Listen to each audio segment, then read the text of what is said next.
Lord, for our own purification and for the purification of everybody that is listening to the sound of our voice.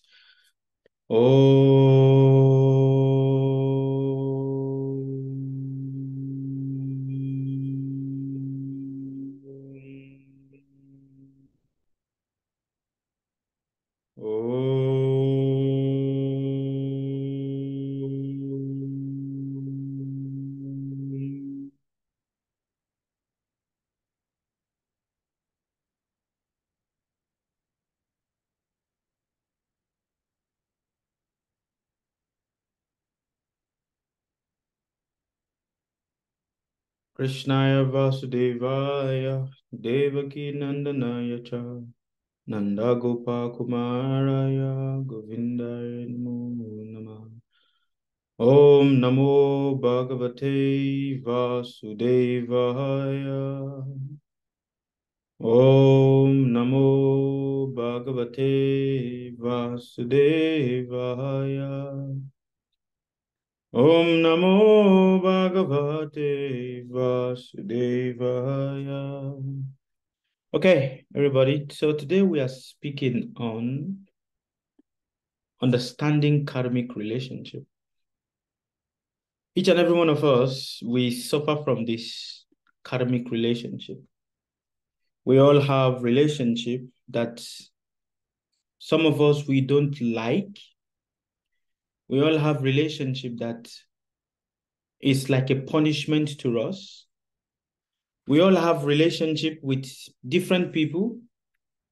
And sometimes this relationship is like a bitter taste, a bitter thing on our tongue. We want to spit it out, but we cannot spit it out. It's like being forced to eat a certain kind of food that we don't like, but also we cannot reject eating the food because we also need the food to be able to nourish ourselves to move forward. So understanding karmic relationship, as humans, our life is centered around having a meaningful relationship. For this is the foundation of our simple human existence. Our interaction with others and our surrounding gives us a sense of purpose and meaning to our life, especially when we are able to interact with people, when we're able to interact with our surroundings, when we're able to, meet different people, speak with different people. It gives a sense of belonging. Whenever we are not able to interact freely with people, whenever in our place of work, you look at it in your place of work, in your home, with the different people you meet in your life, whenever you are not able to interact freely with them, and we have some certain fear.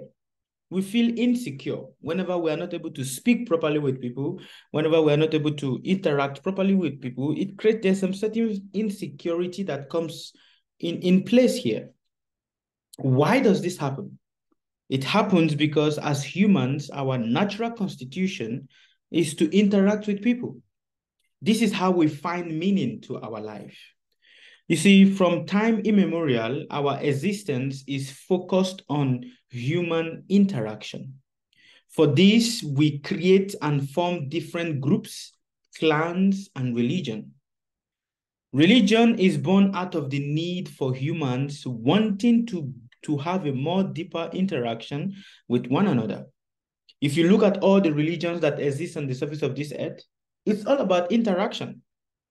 It's all about having a human interaction, even though we might think that it is about having a godly spiritual interaction, but no, it's about having a proper human interaction, because by having a proper human interaction, we have a godly interaction. When we're able to interact properly with each other, it is equivalent to being able to interact with the divine. And that is why you will see in any religious form or in any religious process, a group of people come together or groups of people come together to share a common belief. For a religion to exist, one person cannot make a religion to exist. One person cannot be the one that we have people that pioneers the beginning of a religion.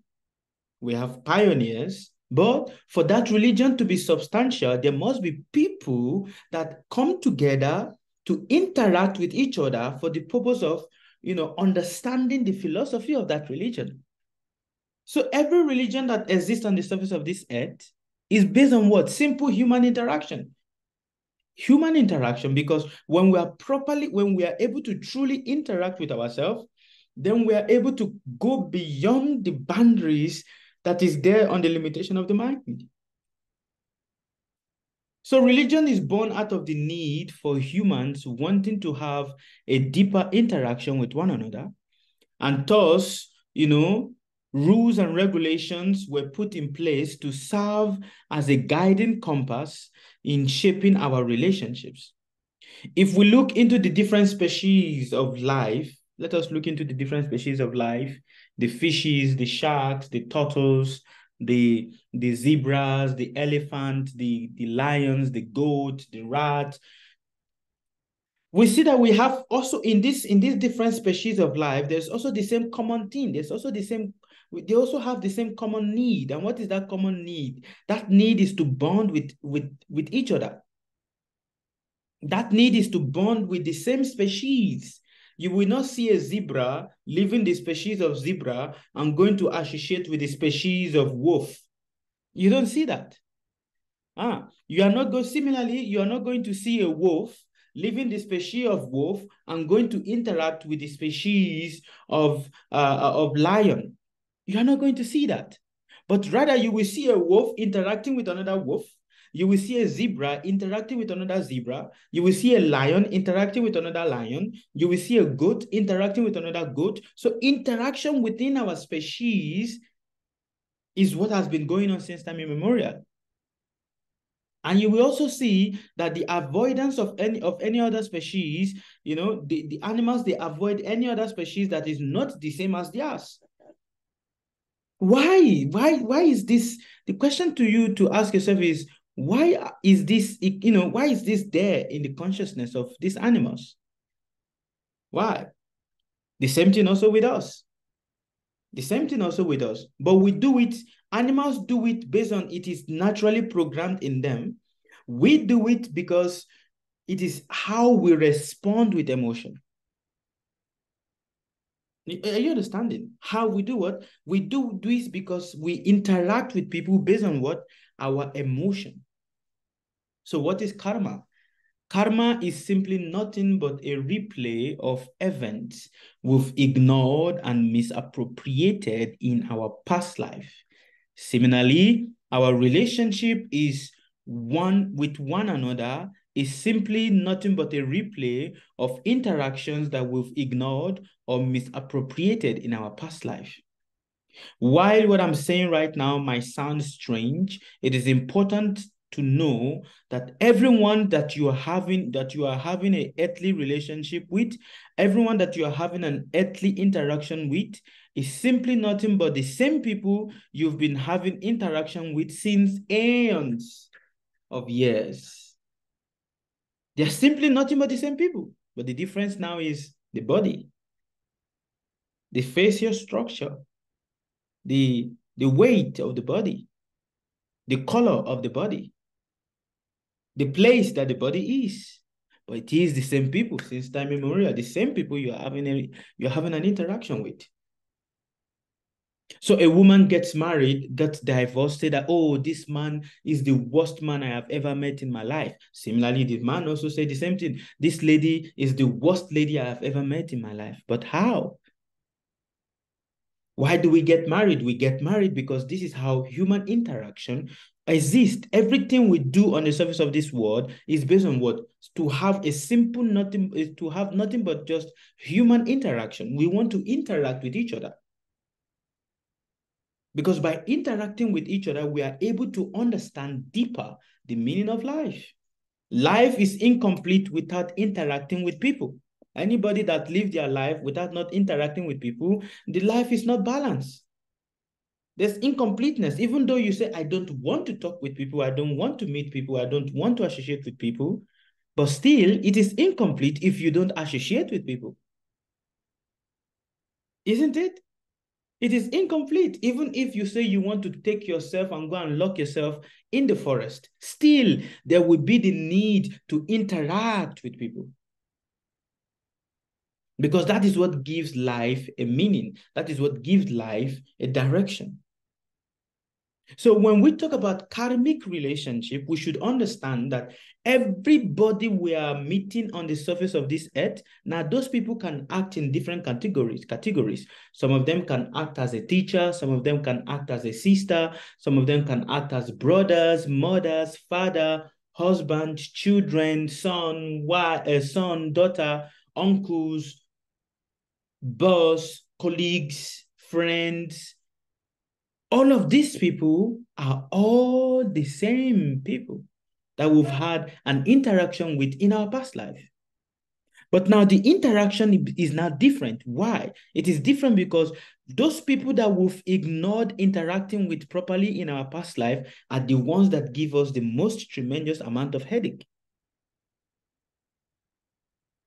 Do you understand? It's like you were given an exam. The teacher told you you need to study from this area, this chapter, this chapter. Now you went home to study, but you did not pay attention to some certain point or to some certain place that the teacher said you should study. Now, when you went into the exam, the teacher did not give you, the teacher did not set the exam based on what you thought in your mind, but the teacher set the exam based on those places that you've ignored to study. Then you start thinking that, oh, the teacher did not teach me this, but the teacher taught you. It's just that you ignore those areas. Similarly, also with the different people we meet in our life, everybody we are meeting in our life, those ones that makes us cry, those ones that make us feel anxious, those ones that make us feel restless, those ones that make us feel angry, those ones that makes us say things that we don't really want to say, or those ones that make us feel in certain ways that we never expected we are going to feel, are the people that we've ignored in our past life. So if a man says, oh, my wife is not taking care of me, my wife is misbehaving with me, my wife is not listening to me, she is not obedient and all of that, it is very simple. These are people you have ignored the person, that particular soul in your past life, you've ignored. When you're walking on the road and you see a person and all of a sudden that person seems beautiful to you, what is it that makes a body beautiful? What makes a body beautiful? A lot of people, they wear cloth because they think that it is the cloth that makes the body beautiful. A lot of people, they wear jewelries on their body. They put jewelries on their body and everything because they think that it is the jewelries that makes the body beautiful. But the jewelry, the cloth is not what makes the body beautiful. What makes the body beautiful is the presence of the soul in the body. Do you understand? What makes a body beautiful is the presence of the soul in the body. That is what makes the body beautiful. Now, the moment the soul exits the body becomes ugly. Have you seen a dead person that is beautiful? Huh? Have you seen a dead person that is handsome? No. Why? Because what makes it beautiful is no longer present in the body. So the soul is what makes the body beautiful. And that is why sometimes you are walking on the road and you will see certain people, they are not very beautiful. They are not beautiful, but when you look at them and they look at you, they look beautiful to you. Do you understand? And this happens sometimes when the human body or when the human emotion becomes attracted towards sex.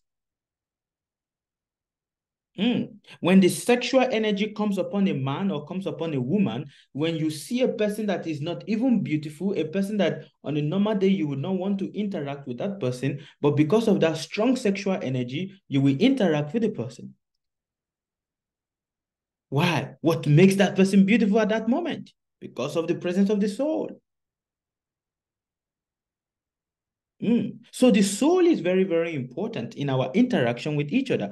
How are you able to understand what I'm saying to you right now? How are you able to see and perceive what I'm saying to you right now? Because of the presence of the soul. So when a person says, I don't like you, I hate you, I reject you, and all of that, and we start getting upset. Oh, why is this person talking to me like this? Why is this person behaving to me like with me like this? Even though I have given a lot of myself to this person and this person is acting like this, it means that we are not understanding the foundation, the fundamental basic, which is everything we are doing on the surface of this earth is all about interaction. Can you exist without interaction? It is impossible. It is impossible. You need people to be in your life. Now, these people that are in your life are all people that you've ignored in your past life. Are you understanding me? They are all people that you have ignored in your past life. And because you've ignored them, they have been strategically replaced in your past life. And now, in this lifetime also, those people that you are ignoring will come back again in the next one. Will come back again in the next one. If you look into all religious doctrines and all religious philosophy, it's all about what? In learning to interact properly with humans. Because the way for you to uplift your consciousness is when you learn to interact properly. Now, interacting properly, that is a big challenge for some people. Some people don't know how to communicate. And the more they communicate in ways that hurt the emotion and the feeling of the other person, the more they make it, the more they extend their interaction with that person in the next life. Are you understanding? The more they do what? They extend their interaction with the other person in their next life. So when people do things to you, instead of you getting upset or getting angry, understand that, okay, yeah, it was what I ignored in my past life that is being replayed back to me. But it's very difficult for us to accept this. It's very difficult. Why? Because as humans, our number one philosophy is to interact with people based on our emotion. What I feel is what I believe. What I don't see, what I don't feel, I don't believe it. That is our philosophy on the surface of this earth. But what you feel should not be what you believe. What you believe should be what you know with intelligence. But then how do you know without not feeling? Is it possible to know without feeling? It's not possible. To know, you must feel. If you don't feel, how will you know? So there is a saying that I always repeat to everybody that listens to the sound of my voice, and that saying is that relationship is the mirror at which you see yourself. Relationship is the mirror at which you do what? You see yourself. For your real self is revealed in relationship. That is the real mirror. So, karmic relationship, understanding karmic relationship simply means that we should understand that everybody we are interacting with, is simply doing nothing but adding or subtracting to our next karmic cycle. Are you understanding?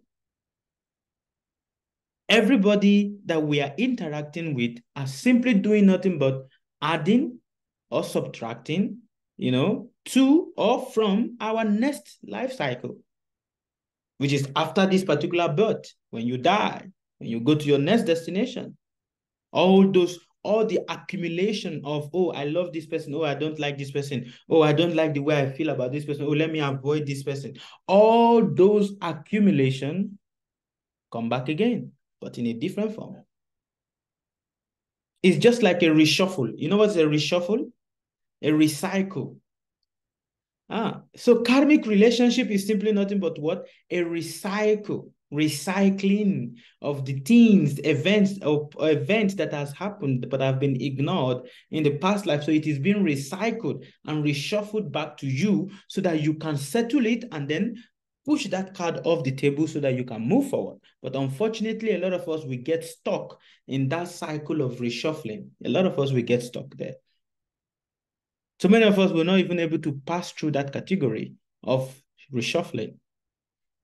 And that is why you will see yourself, you will have a relationship with somebody 10 years ago, that person will still keep coming back again to your life. And you'll be like, but why is this person keep coming back again to my life? A lot of women have had that experience. A lot of men also have had that experience. They've left a relationship with that person 10 years, but still they still have this communication with the person. And be like, oh, we are just friends. But they don't understand what is it that is binding them to still be friends. Are you understanding? They'll be like, but there's nothing between us. But yes, but something is binding you still with that person. And still, there are some people, they will have a relationship with this person and they will leave the relationship and they move forward. But still, one way or the other, that person that they left behind always come back again into their life. And they don't know why. Why is it happening like that? Some people say, but why is it that people that I've left always come back again to me? And then some people, they'll be like, oh, because he offended me in the past too. Sometimes some relationship does not end nicely. And because it does not end nicely, so the other party that is guilty sometimes have very bad experiences in life after the relationship is ended. So I have seen some situations and some instances, and then they'll be like, oh, because you're offended, so I need to beg the person. Sometimes you will hear some predictions or some prophecy where we say it says that you've offended somebody, go and ask for forgiveness from the person. And then you start finding yourself, okay, I need to ask this person for forgiveness, I need to ask this person for forgiveness, and all of that. Why is this coming to us? Why is this coming to us?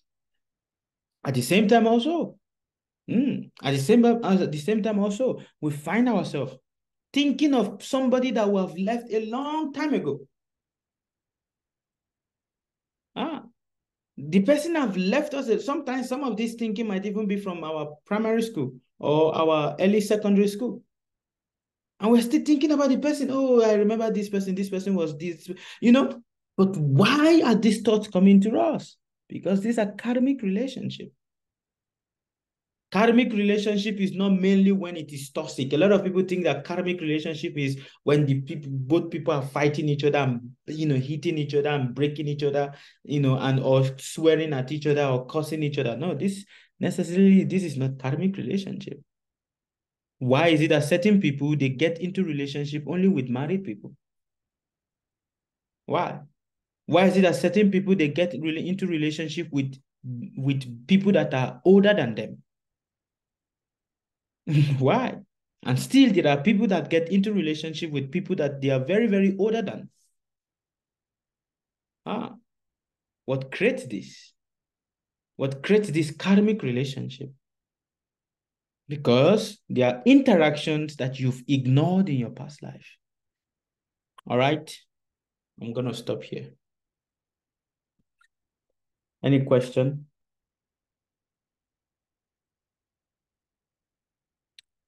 Question?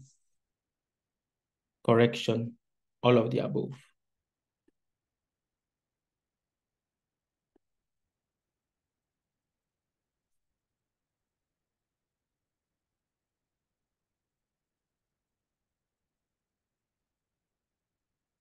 Nobody is asking question. I just came. I don't really understand anything, but I think I'll go and listen later. Okay. I totally forgot. Okay, not a problem. Not a problem. We are happy to see you. All right, Miss Ya, any question for us? No question. Mr. Abraham?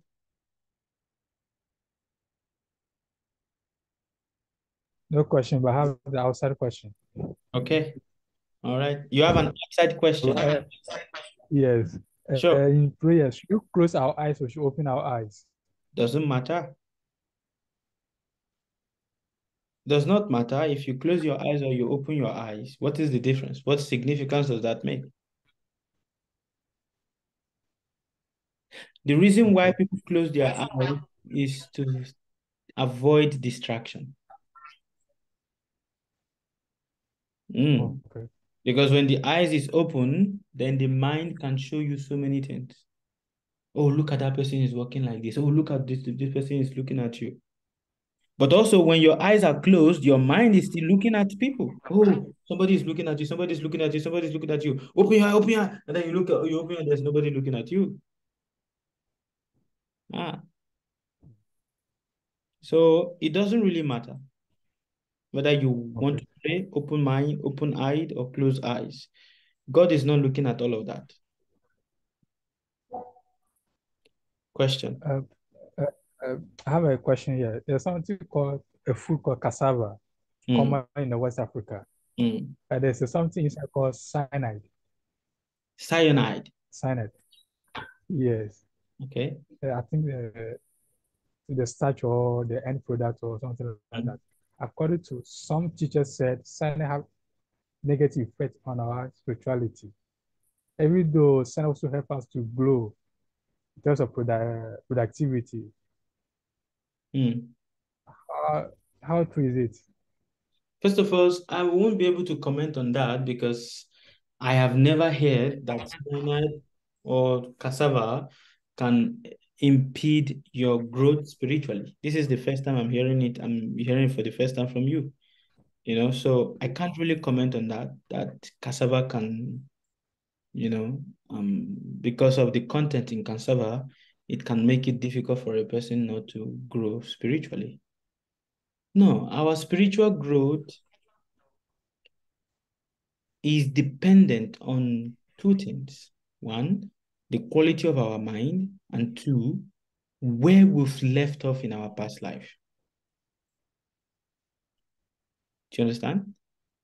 Our spiritual growth, whether spiritual or material growth, is based on two things. One, the quality of our mind. Second, where we stopped in our past life. Because every one of us is starting from somewhere. Do you understand? Every one of us, Yes, our life starts from somewhere. Now, where is that? That is where we stopped in our past life. When I was young, I was not very, very bright academically. I wasn't. I'm telling you a fact. I wasn't. You understand? But not that I was also the last in the class, but at least among the 10, or the 15 right. in there. You understand? So, and I did not even know that whatever it is I'm saying or doing, I'm going to be doing them. But then it just happened one day, I started speaking and boom. Do you understand? Why? Majority of what I say, even me myself, I ask myself, where is this knowledge coming from?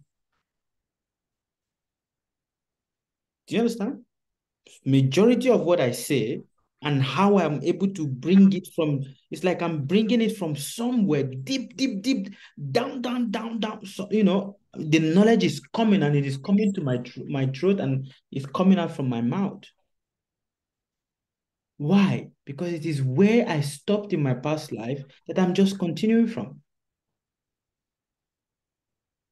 Now, where we stopped in our past life, our time starts at different intervals. Some people, it starts at their age of 40. Some people start at their age of 10. Some people start at their age of 20. Some people start at their age of 50. Some people start at their age of, 21, you name it. And some people at their age of 3. They've become very known. They've become, it is where they stopped in their past life. And some people, where they stopped in their past life is so far away that they have to die, they have to be born 3 or 4, 5 times for them to be able to get to that point that they stopped in their past life. Do you understand? So this is the first time I'm hearing that cyanide can, influence your spirituality. This is the first time. How can it influence your spirituality? I don't know. Is it the content what you put in your body that influences your spirituality, or it is the state of your mind? Which one is it? Well, I have another question here. Some years back, I think during our forefathers' time, Mm, about 200 to 500 people would sit mm, down under the tree. mm, No speaker, no mic, nothing. mm, But the voice of a teacher or a master, mm. those large people will hear it, ask a question, and respond. But today, any people who don't use a mic, it's very difficult to hear it. What Yes, is wrong with them? because our mind in this day and age is very dull. Actually, there is a sickness a lot of us have in this day and age, and that sickness is our mind is very dull. Very dull. Very, very dull. Our mind. And in this day and age, we are easily distracted. We are short-lived, easily distracted, prone to cheating and lying. How are those people in the ancient days? How is it that 500 people is speaking, one person is speaking in the midst of 500, but everybody is hearing? Because majority of them, they were not lying, they were not cheating, they were trying to lead, honestly. The more in a society where we keep lying and cheating, where we're in a society whereby we are not truthful to ourselves, such a society, the mind of those people become very dull. That even if someone is shouting very loud by their side here, they cannot hear because the mind is dull and the mind the mind has covered the intelligence. Do you understand? It is reason why this is there is because in this day and age, our mind is dull. All of us, we have a dull mind. Dull. That is why. So we need to sharpen our mind. Okay. I saw some deities. Mm, She or he chopped his head and mm, handed over to some as exchange or something. mm. I don't know the name of that deity. What is the meaning of that? That is But Durga I Devi. could read. Okay. Oh, how come chop his head? Yeah, that is Durga Devi. She's in a different form of Kali. Okay. And she's the superintendent of this material world, of this earth. This period, this time that we are moving on is called Kali Yuga. And Durga Devi is the superintendent of Kali Yuga. All right. All right, everybody. My time is very limited. Our fasting is starting on the 29th of October. So please be mentally prepared. It's a 1 month fasting from the 29th of October.